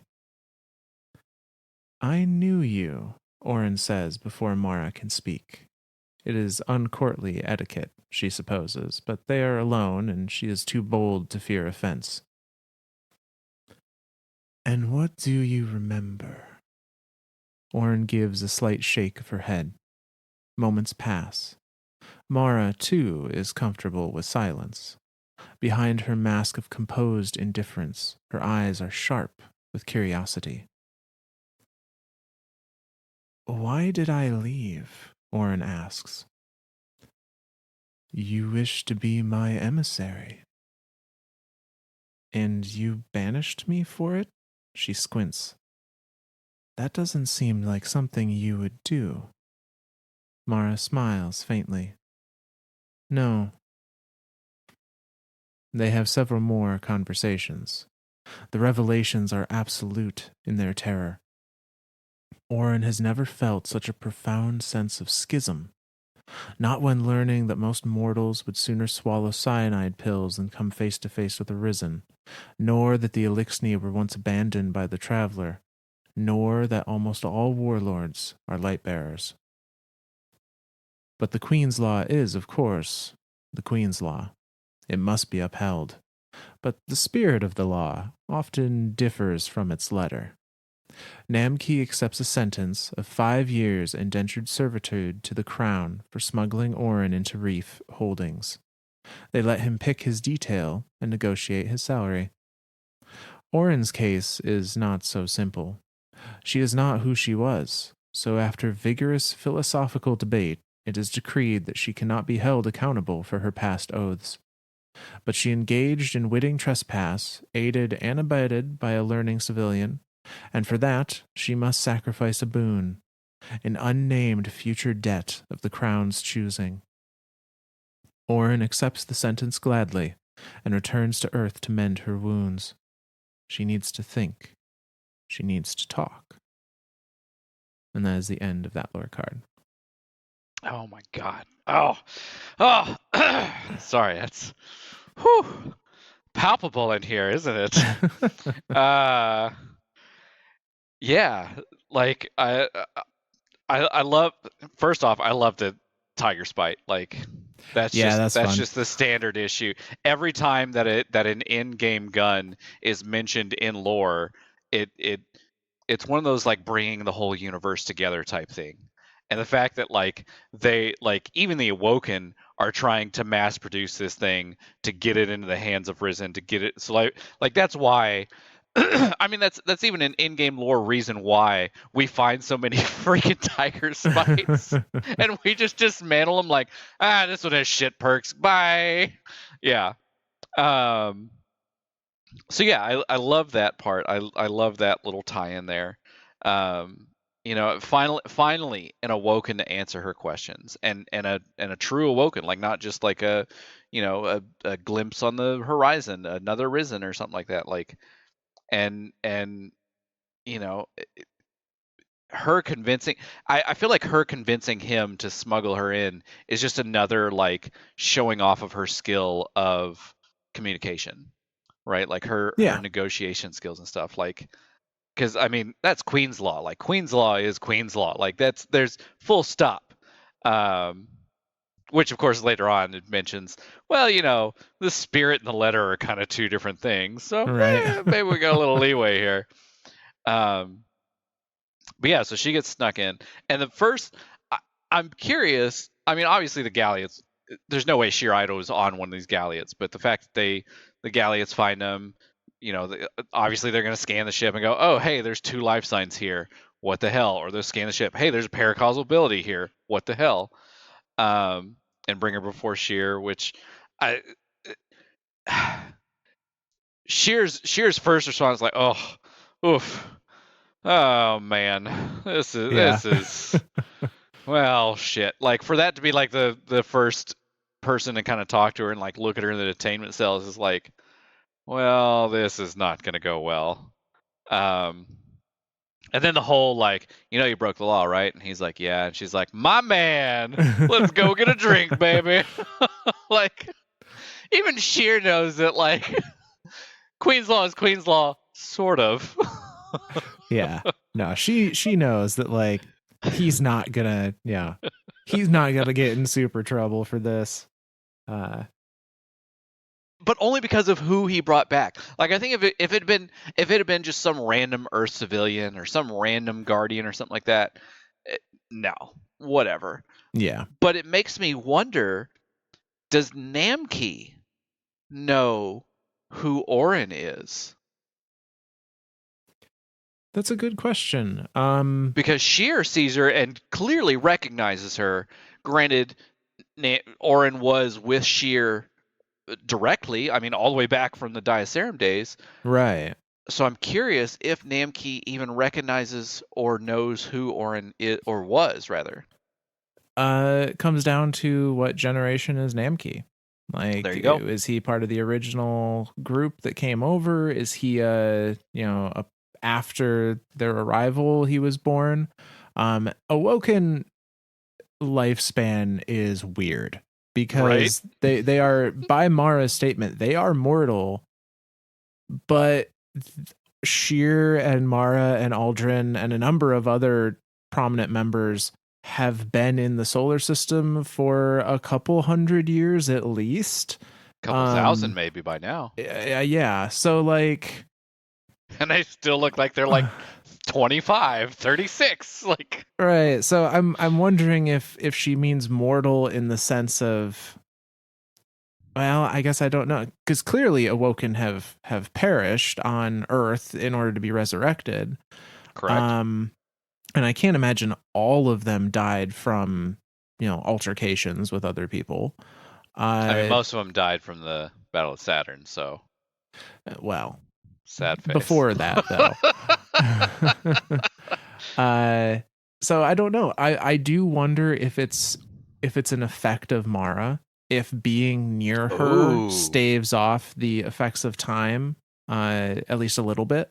I mean, we know that being near her naturally heals people. Naturally heals Awoken. Specifically. Specifically Awoken. Yeah. That's right. So yeah. That might be part of it. It might be if you are Earthborn or the Awoken that went to Earth are no longer in her sphere of influence and they age at a normal rate, or a faster rate than those in the Reef.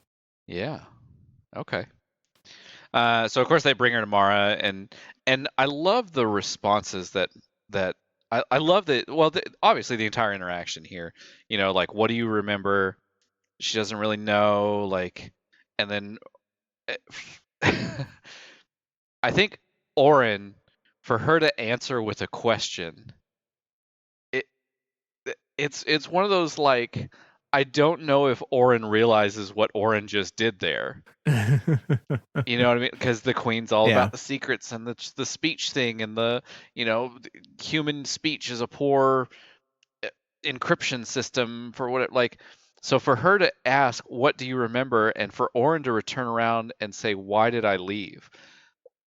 That has so much more of a that's so much more of a thing than I think even Orin realizes. Or was this like a subconscious thing? Like Oren knew subconsciously that this would be the thing to do, and so that's where it comes up. Like there's so many questions here with this interaction, and then for Mara to give the response of "You wish to be my emissary," which isn't technically wrong, but it's not technically right. Yeah, it's a half truth, which Mara is quite proficient in. Yes, yes, Which she gets called out on a little bit because even yeah. Oren is like, that doesn't sound 100% correct. And Mara's like, no, no, it doesn't. No, no, it's not. Yeah. It's, and so I'm curious as, again, this comes back to like the idea of like what happens after you are risen. Like how much of your personality, how much of your subconscious being is transferred over to the light bearer side when you are risen. And I feel like, I mean, this is just showing how much more of that is being transferred over. Like it we and we talked about this tons of times with devotion, bravery, self-sacrifice. That's all what makes a being, a body, worthy of being risen. But then, like, what are the traits that are carried over? Like, what does the person need a drive for something? I mean, obviously, like Drifter was risen and he has a drive. It's not necessarily the drive that coincides with the rest of the light bearers or anything, but he has a drive, and so some of his traits are carried over. So again, seeing it here with Orin, and then the very next passage here of like Orin just like every like I'm assuming Mara just tells her everything. It seems that way, at least. Yeah. Because she's talking about like this great sense of schism. And I can't Yeah. imagine she would have that feeling if she didn't know the details of her leaving. Yeah. Um, I mean, like that just blows my mind that Mara would just now again, Mara on the one side, and we saw this when they brought oh god, I can't remember the name of the other guardian they brought in front of the queen when they first saw guardians, awoken as Savin. guardians. Savin, that's right. Yeah. And so on what it's a very one-sided conversation on both ends. Mara knows all this stuff about the person standing in front of her. The person standing in front of Mara doesn't really know anything except for what they've experienced since being risen. And so it's this very both sides of this is a one-sided, but again, for Orin to have that subconscious tug, like that subconscious whatever to be able to speak to Mara the way that Mara truly understands and truly interprets as being a true way of speaking, for Mara to just tell her everything. Again, Oren as Nasa was very close to uh, the queen, so it could just be a like the queen feeling that much closeness to this person in front of her. So yeah. I think that's probably a little bit of it. You know, this feeling of familiarity, at least from Mara's point of view. Uh, but we saw with Aldrin and Crow, like the base instincts and base personality traits seem to carry over. It's Oh just kind of yeah. a a version of those traits and instincts that don't have a history to them. That's right, because Crow did the whole like even after he was risen, he took on the Gate Lord Right. just to see if he could do it. Oh my God, Well, I and didn't even and think of that too. I mean, outside of just martial prowess, like from Crow's perspective, Aldrin was a storyteller. Aldrin was somebody that would, spread little rumors when he got into a town, and Crow also did that Yeah, without knowing that that was something his past self did. So like there are certain inane pieces of their personality of themselves that seem to transfer. I love that. I absolutely love that. And I think in Oren's case, like it has been her prolific ability to always be able to communicate with people and truly get to the heart of the meaning of the word. She is in a lot of ways, by that description, she can decode the encryption that is speech, that Mara, Yeah. Mara sees sees speech as this poor vessel for getting meaning across. And I think Oren and Nasan, prior to that, probably fulfilled the role of getting that meaning across for, Universal between other translator. people. Yeah, kinda, yeah. I like it. I like it. So for one reason or another, whatever it may be, she and Mara have a number of conversations, and Mara grows to, trust her at least enough to let her go, with the promise of, I'm going to collect on a boon at That some point in the future. that that was the thing that got me at the end of this. That's where I just like I like curled my lips and I was like, Mara, like that is so Mara of her, right? Like, yeah, nope. Yeah. Okay. So, Well, we've got time for what? Maybe one more reading here. yeah, we'll see how far, one, maybe two. All right. But so, and say the next chapter of Oren's story here is entitled Debt. And it goes like this. It seems everyone knows the Pilgrim Guard now. Their numbers have quintupled and only continue to grow. The grateful citizens of the last safe city style them guardians, and they wear the title well.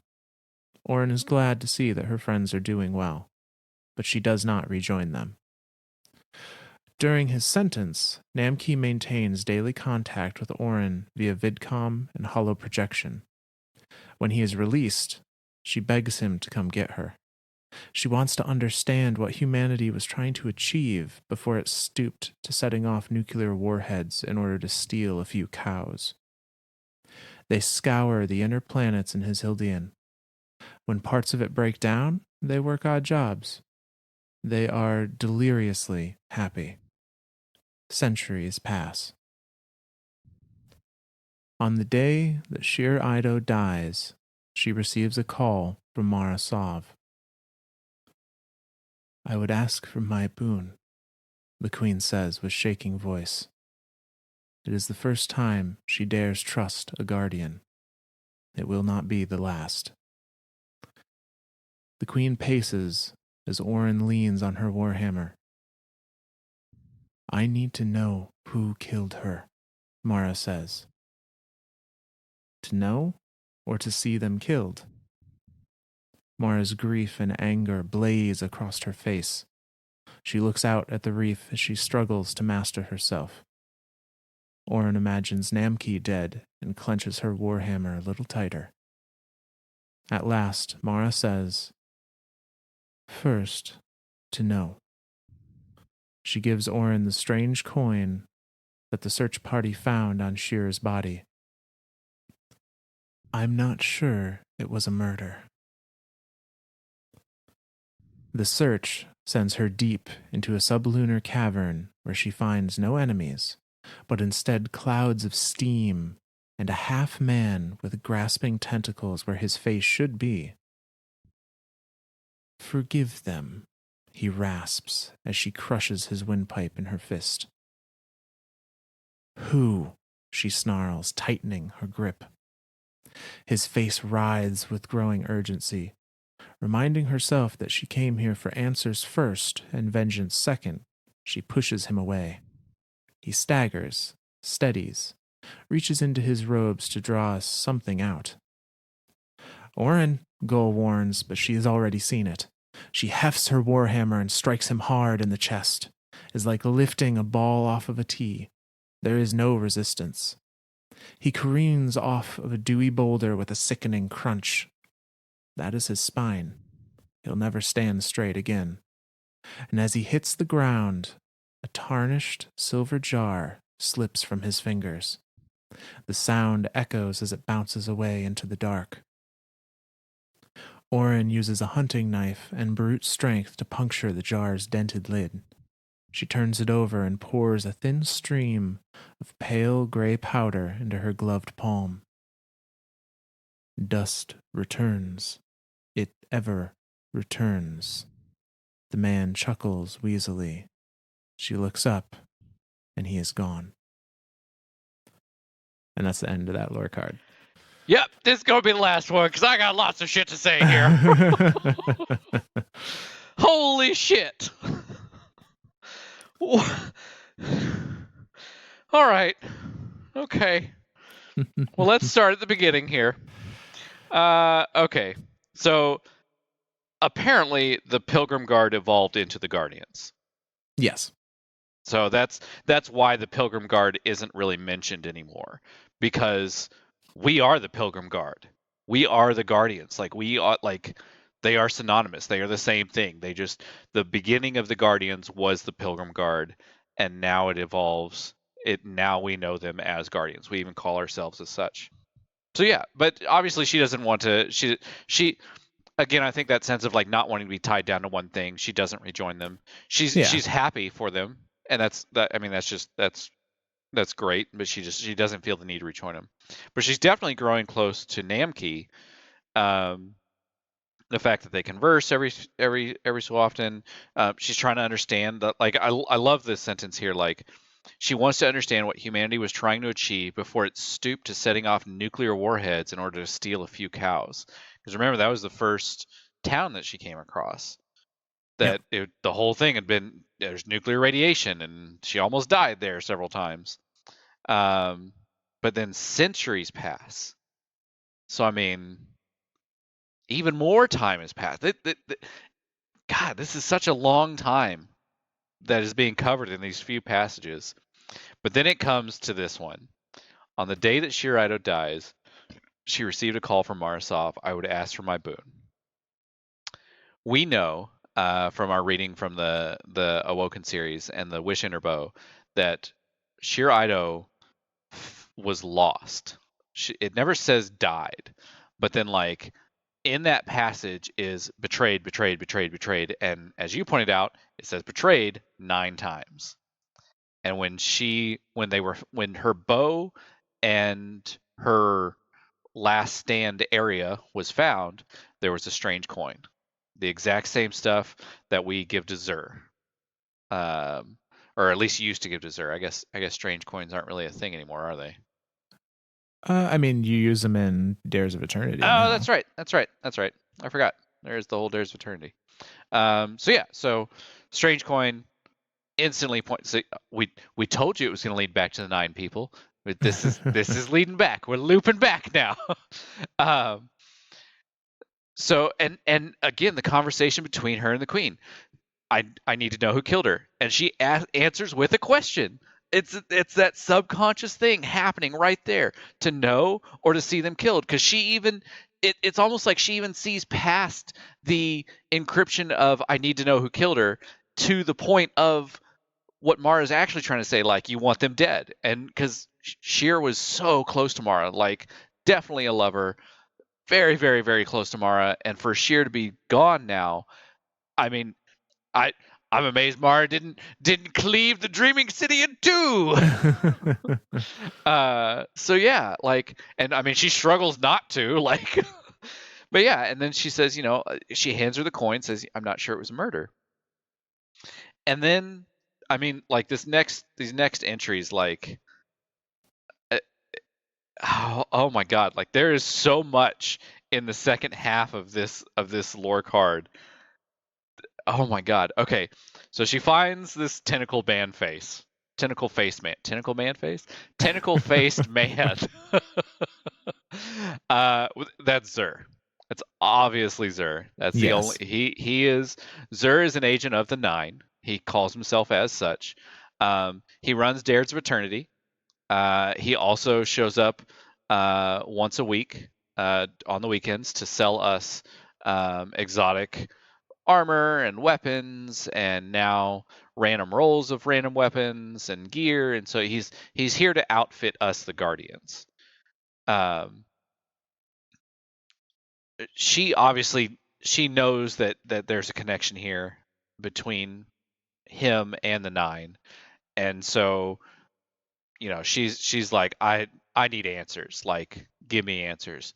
and he kind of gives her an answer, but again, not the answer she's looking for to the question that wasn't asked.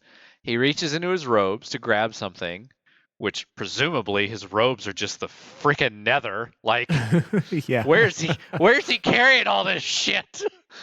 She sees this as a threat, goes to take him out, crushes his spine. We now know why he's limped over. Like, Mm-hmm. that's literally why every time you go see Zur, he's crouched over because his spine is broken. Oren broke his spine, um, and pulls out, or doesn't necessarily pull out, but slips from his fingers this silver dented jar that was originally Oren's, originally Nassim's. Yep.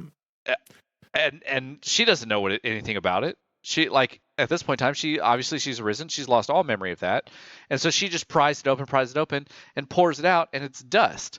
It's it's her mother's ashes, and then Zur with like dust returns. It ever returns and then disappears. Like, I, there's so much iconography in this little like 2 sentence section here.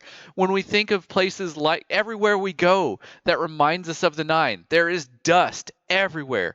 The dungeon, the prophecy dungeon, there's dust flowing from everywhere, seemingly endless dust. When we go to eternity, there's dust just pouring everywhere. Back in the old reckoning days, there's dust like everywhere that has to deal with the Nine. There's always dust, and I, I, are we just sifting through someone's mother's ashes every time we jump through these dungeons and places? Like, what the hell, man? Well, so here's a couple things about that passage. So the first, the very first thing that Zur says is forgive them. Yeah. Presumably talking about the Nine. Now, I think that could be taken in a couple different meanings.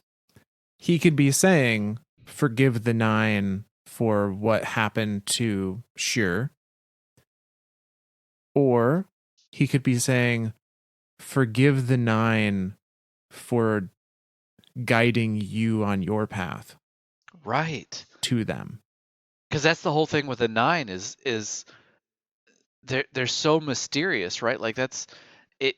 He could be forgive them. He could be saying forgive them for a future thing that hasn't happened yet. Well, and the fact that he has the jar that is her mother's ashes, yes, makes me wonder if again the Nine have been using their influence, ever somehow identified her as being a good translator, and have been using their influence ever since to lead her back to Earth, potentially to her death, expecting her to be resurrected so that they could then bring her in as their own translator. Because I mean, essentially all they would need is time, and a And guardian they have is an eternal. infinite amount of that. Exactly. And now that she's a guardian, they really have an infinitely amount of that. Like, right. And the fact that he has that jar and knows it belongs to her and presumably knows the significance of it means that the Nine have had their eyes on her for quite a while. Yes. Since presumably fuck, Exodus Green. Yeah. Oh my god.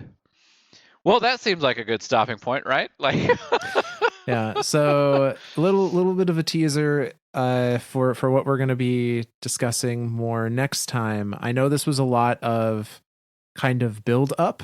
It wasn't a whole lot of explanation about the Nine themselves, but I feel like knowing the context of Oren is really important to knowing, to informing you about why she makes some of the decisions she does going forward. And we promise it will tie in. Like, as much as like this entire episode like was all just like, here's the story of this random person, but we titled it the Nine. Trust us, this is the Nine. they're so confusing. As we put it at the beginning, they are confusing AF, and it will tie in. We promise. We promise. Yeah. Okay. Well, we got any shout outs? We do. We have some shout outs for tonight. So we've got three actually. All of these are coming to us from Apple this time around. Say we check everywhere, but this just so happened to be the ones that came in for us this time. So the first of those is coming to us from a user named Big O Frank 76, who was kind enough to Big leave O Frank.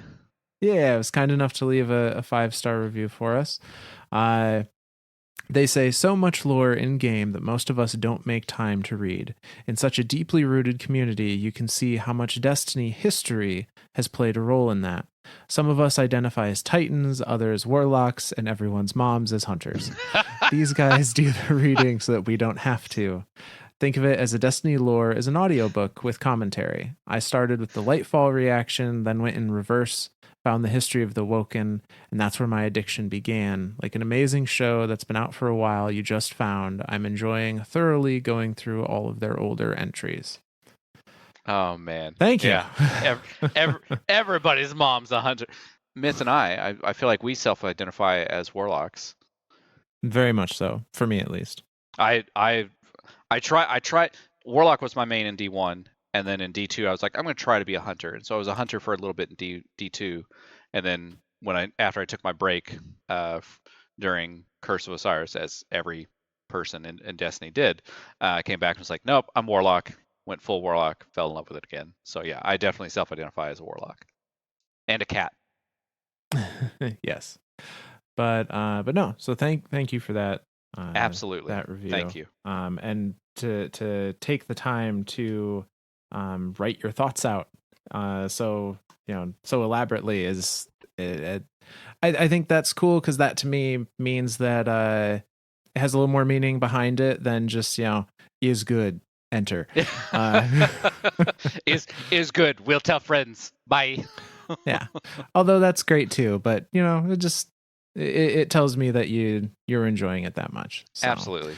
So next shout out is coming to us, another 5-star. Thank you very much for that. From a World Dreamer, and they have this to say. They say, I love this podcast. I took a long break from Destiny right before Forsaken, and I'm recently jumping back in and have been listening to find out so much missed information. These two are great to listen to and aren't annoying. I know you read these. Keep up the great work, and thank you for helping me see that Crow isn't so bad. Couple things in this one. Number one, yes, we absolutely read these. Number two, thank you for letting us know we're not annoying. Yes. Thank you. Thank you. That's very, very kind of you to say. I hope for Crow and Amanda to get back together. I think maybe it'll happen this season, but happen next season. Maybe it'll never happen. I don't know. I can hope. I'm holding out hope as well. So fingers crossed. But our last shout out for the night comes to us from a Rome Diggity 2. Also Rome 5-star. Diggity. Yep. I dig it, man. I dig it. But what was the name of the previous one? I missed that one. World Dreamer. World Dreamer. Ooh. Yep. Very. Ooh. Man. Yeah. That's very 9 of you. Okay. So this is Rome Diggity. Yeah, Rome has this to say. They say, I have been playing Destiny since its D1 beta, and lore has evolved through the years. I've been listening to your podcast for about 2 months now, and I can say I have enjoyed every minute of it. I enjoyed the Awoken series, and it's my opinion that the new Drifter series was a must and makes us understand him more as a character. Thank you for your time and dedication on continuing the fantastic storytelling. Absolutely, thank you. That's like the Awoken. The Awoken was, and Myth and I talked about this during the Awoken series. It was probably the very first thing we ever did, and that was back when we were doing this on PlayStation Chat. And then one of our other 5-star reviews, one of their comments was like, "Where's this Awoken series you keep mentioning?" And we redid it just for him. or her, or them, or they. Yeah. Um, so yeah, so we redid the entire thing and did a full, complete deal of it. And now that it's so complete, like that's probably like that was our longest. That was our longest series so far. 11 parts, Myth, 22 hours worth of Awoken, probably Yep. 24 hours worth of Awoken history there. Yep. Somewhere Um, around there. so yeah, that one was deep. There's a lot of stuff for the Awoken, and then of course Drifter just seemed to make sense. Like Mm-hmm. we really didn't know a bunch about him, but like even going through that our little Drifter series that we did, I learned so much about him. Like the whole town of Eaton and everything. Like it really Yeah. does show like where his character drive is. Yeah. No. So yeah. And it's funny that you mentioned the Awoken series and how complex and long that one ended up being, because we have a request that is Oh made God. on Twitter of like, hey, when are you guys going to talk about Mithrax and his whole thing and We're the getting Elixni? there, damn it. And yeah, my response to that person, but there's probably others wondering, uh we're we definitely want to do a history of the Elixni series, very similar to our Absolutely. Awoken one. We did the Awoken, we did the Cabal, we've done the Hive. Like Elixni is just the next one in the line. We want it to be complete though, and Yep. right now it feels like there are a lot of holes in that story that are going to be filled in with this season.